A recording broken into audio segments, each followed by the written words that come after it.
Hello बच्चों, तो क्या हाल चाल है भाई आप सभी लोगों के। उम्मीद है आप सभी लोग अच्छे से पढ़ाई कर रहे होंगे क्योंकि आपके बोर्ड के एग्जाम आ चुके हैं। आप सभी लोगों को अच्छे से पता है। तो बोर्ड के एग्जाम आ चुके हैं तो आपके लिए मैं एक ऐसी चीज लेकर आया हूं जो आपके 5 नंबर पक्के कर देगी। यानी ये वीडियो अगर आप देख लेते हो पूरा एंड तक तो 5 नंबर आपके कहीं नहीं गए, एकदम पक्की हो गई एक डेरिवेशन। तो क्योंकि ये जो मैं क्वेश्चन लेकर आया हूं ना, ये कोई हल्का फुल्का क्वेश्चन नहीं है रे बाबा, बहुत जबरदस्त क्वेश्चन है। क्योंकि ये आपका 2016 में, 2017 में, 2021 में, 2022 में, 23 में और रिकेंट 24 में भी ये पेपर में पूछा गया है। अब बताओ, अगर ये क्वेश्चन इतनी बार पूछा गया है तो हम कैसे ना अंदाजा लगाएं कि ये 2025 में आएगा कि नहीं आएगा। जबरदस्ती से आना पड़ेगा। ठीक है, तो अगर ये पेपर में आएगा तो आप इसको छाप के आने वाले हो। ठीक है, तो आज मैं इसको बहुत जबरदस्त तरीके से आपको समझाने वाला हूं जिसकी एकदम दिमाग में आपके बैठ जाएगा। तो चित्र मैंने इसका पहले ही बना लिया है। ठीक है, ज्यादा टाइम नहीं लेंगे क्योंकि वीडियो को लंबा नहीं करना है हमको। ठीक है, एकदम सटीक सटीक पॉइंट्स पर बात करनी है।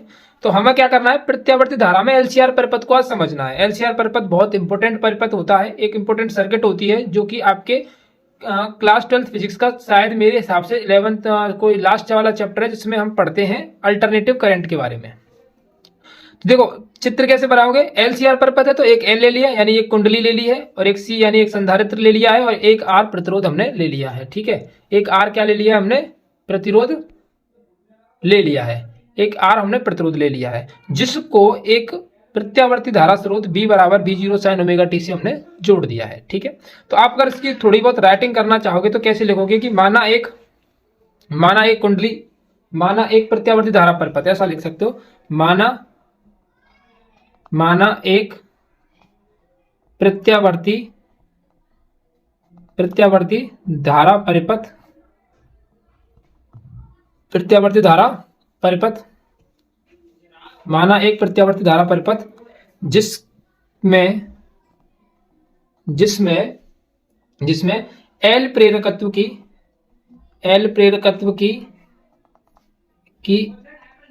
एक कुंडली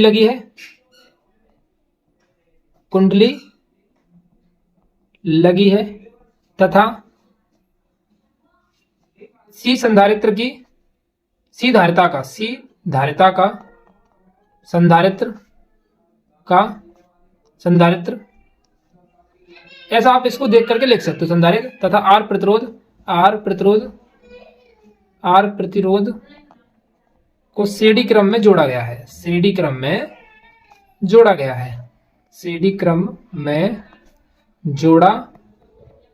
है।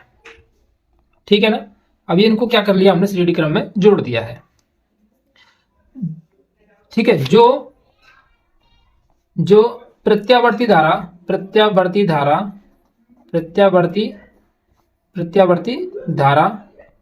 स्रोत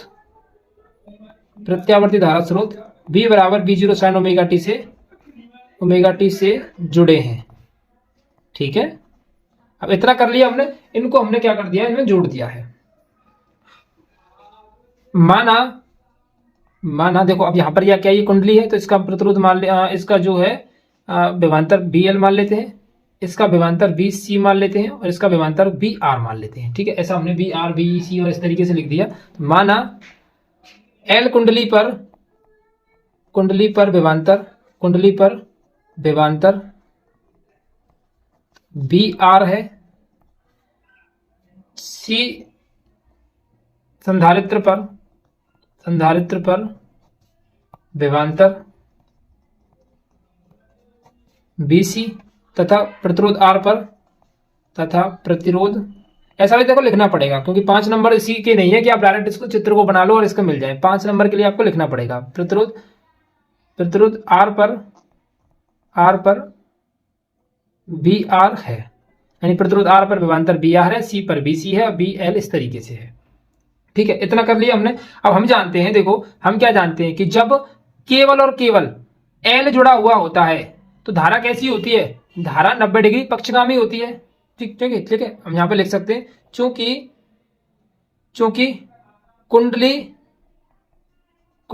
L के लिए ऐसा लिख दूं मैं, कुंडली L के लिए धारा I 90 डिग्री पक्षगामी होती है, पक्षगामी होती है, ठीक है। और सी के लिए जो लिख देते हैं डायरेक्ट, सी के लिए धारा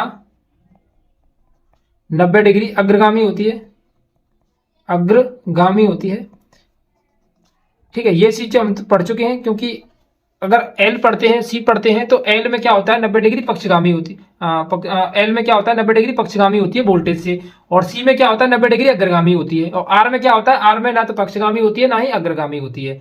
तब इस परिपथ के लिए परिणामी वोल्टेज क्या होंगे, परिणामी वोल्टेज। अब देखो समझो इसको, ये तो देखो राइटिंग आपको लिखनी पड़ेगी भाई, इतनी तो कैसे लिखी मैंने तो इसको देख देख के इसमें से लिखा, तो इसी में से आप सीख जाओगे। करना क्या है, माना एक प्रत्यावर्ती धारा परिपथ, इसमें एक एल जुड़ी है, एक सी जुड़ा है, एक आर जुड़ा है, जिनके सिरों पर विभवांतर बी एल, बी सी और बी आर है क्रम से, जो कि एक बी बराबर B zero sine omega T से जुड़े हुए हैं। एल में क्या होता है, धारा 90 डिग्री पक्षगामी होती है, सी में क्या होता है, धारा 90 डिग्री अग्रगामी होती है, ठीक है। आर में क्या होता है, धारा और मूल के बीच समान कलांतर होता है, ठीक है। तो अब हमको करना क्या है, तब इस परिपथ के लिए परिणामी वोल्टेज निकालने हैं। परिपथ के लिए परिणामी वोल्टेज कैसे निकालोगे, देखो जैसे अगर मैं बात करूं, किसकी, मैं बात करूं कि अगर हम एल की बात कर रहे हो, किसकी बात कर रहे हो, एल की बात कर रहे हो, तो वोल्टेज कहां पर होंगे, बी एल, ठीक है। और सी की बात करेंगे तो वोल्टेज किधर की तरफ होंगे, नीचे की तरफ, ऐसे मान लेते हैं, ठीक है, बी सी, ठीक है। तो इनका जो परिणामी निकलता है वो कैसे निकलेगा, बी एल माइनस के बी सी, लेकिन इसके साथ जुड़ा क्या हुआ है, इनके साथ जुड़ा हुआ है हमारा आर भी, तो इनके साथ जुड़ा क्या हुआ है हमारा आर, जो कि कैसा होता है, ना तो अग्रगामी होता है ना पक्षगामी, यानी इसमें जो धारा और वोल्टेज होती है समान कला में होती है। तो फिर क्या होगा इसका, इसी के साथ इसी डायरेक्शन में क्या होगा हमारा बी आर होगा, इसी डायरेक्शन में क्या होगा हमारा बी आर होगा। तो जो परिणामी वोल्टेज निकल करके आएंगे वो क्या होंगे, बी स्क्वायर बराबर बी एल माइनस के बी सी का होल स्क्वायर प्लस के बी आर का स्क्वायर, ठीक है। इनका बी एल माइनस, एक तो होती है 90 डिग्री अग्रगामी की तरफ, एक होती है पक्षगामी की तरफ, तो बी एल माइनस के बी सी ये हो गया, और आर का डायरेक्शन इधर की साइड में सेम, तो दोनों का जब परिणामी निकालेंगे तो B square B L minus B C का होल स्क्वायर प्लस के बी आर का स्क्वायर। परिणामी ऐसे ही तो निकालते हैं जब हम किसी चीज को परिणामी निकालते हैं, तो पाइथागोरस थ्योरम का यूज करके उसी तरीके से।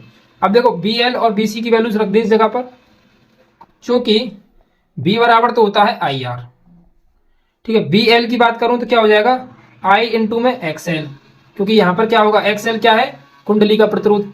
और बी सी की बात करूं तो आई इंटू में क्या हो जाएगा, एक्स सी, आई इंटू में क्या हो जाएगा, एक्स सी हो जाएगा। तो अब इन वैल्यूज को पुट करूं मैं इसके अंदर, इन वैल्यूज को इसके अंदर में क्या कर दूं, पुट कर दूं, तो बी की जगह पर क्या आ जाएगी, आई स्क्वायर आर स्क्वायर, और देखो बी सी और बी एल है, तो आई एक्स एल माइनस के आई एक्स सी का होल स्क्वायर प्लस के बी की जगह पर मैं लिखूंगा तो क्या लिखूंगा, बी की जगह पर मैं लिखूंगा आई और आर, आर कौन सा है, स्मॉल बार आर ले सकते हो, या ठीक है, नहीं तो बस कुंडली का प्रतिरोध ले सकते हो इस तरीके से। यहां पर जो आई आर लिया गया है, यहां पर जो आर जो लिया गया है वो पूरा टोटल नेट है, नेट, इस पूरे टोटल का नेट, जिसको हम बोलेंगे जेड, जिसको हम क्या बोलेंगे, जेड, ठीक है। आर नेट लिख देता हूं मैं इसको, ठीक है। तो देखो आई स्क्वायर बराबर आर स्क्वायर और नेट, यहां से देखो आई स्क्वायर कॉमन ले लूंगा तो ये हो जाएगा एक्स एल माइनस के एक्स सी का होल स्क्वायर, और ये हो जाएगा आई स्क्वायर और R square, I square common ले लूं उसमें से, तो I square R square net, net क्या होता है पूरे टोटल, देखो ये पूरी जो कुंडली है ना इसका टोटल का प्रतिरोध, ये आर सिर्फ इसके है, और इस आर नेट मैंने किसके लिए बोला है, टोटल पूरे का प्रतिरोध कितना होगा, तो इसलिए मैंने इसको आर नेट लिखा हुआ है इस जगह पर। आगे चल के इसी को हम क्या बोल देंगे, इसी को हम बोल देते हैं जेड, ये हो जाएगा आर स्क्वायर, आई स्क्वायर से आई स्क्वायर कैंसिल, तो यहां निकल करके आया आपका R square net is equals to X L minus के एक्स सी का होल स्क्वायर प्लस के आर स्क्वायर। अब देखो ये आर स्क्वायर है, इसको स्क्वायर से हटाऊंगा तो मैं यहां पर ये लिख जाएगा under root X L minus के एक्स सी का होल स्क्वायर प्लस के आर स्क्वायर। इस आर नेट को हम क्या बोलते हैं, जेड, इस आर नेट को हम क्या बोल देते हैं, जेड बोल देते हैं, जो कि होता है एक्स एल माइनस के एक्स सी का होल स्क्वायर प्लस के आर स्क्वायर। यही होती है हमारी परिपथ की प्रतिबाधा, यही होती है हमारी परिपथ की प्रतिबाधा, इसी को हम बोल देते हैं परिपथ की प्रतिबाधा, ठीक है। आप इस तरीके से बोर्ड में आपको लिखना पड़ेगा। जब आप इस तरीके से लिखोगे तब जाकर आपको नंबर मिलेंगे पूरा एलसीआर परपथ के बारे में। उम्मीद करूंगा आपको अच्छी तरीके से समझ में आया होगा, कोई भी दिक्कत कोई भी परेशानी नहीं आई होगी, मैंने बहुत आराम से समझाया। वीडियो एक बार रिवाइंड करके देख लेना, दोबारा समझ में आ जाएगा। फिर भी कोई दिक्कत होती है तो मुझे कमेंट करके जरूर बता देना। वीडियो अगर आपके लिए हेल्पफुल हो तो प्लीज चैनल को सब्सक्राइब कर लेना, वीडियो को लाइक कर देना।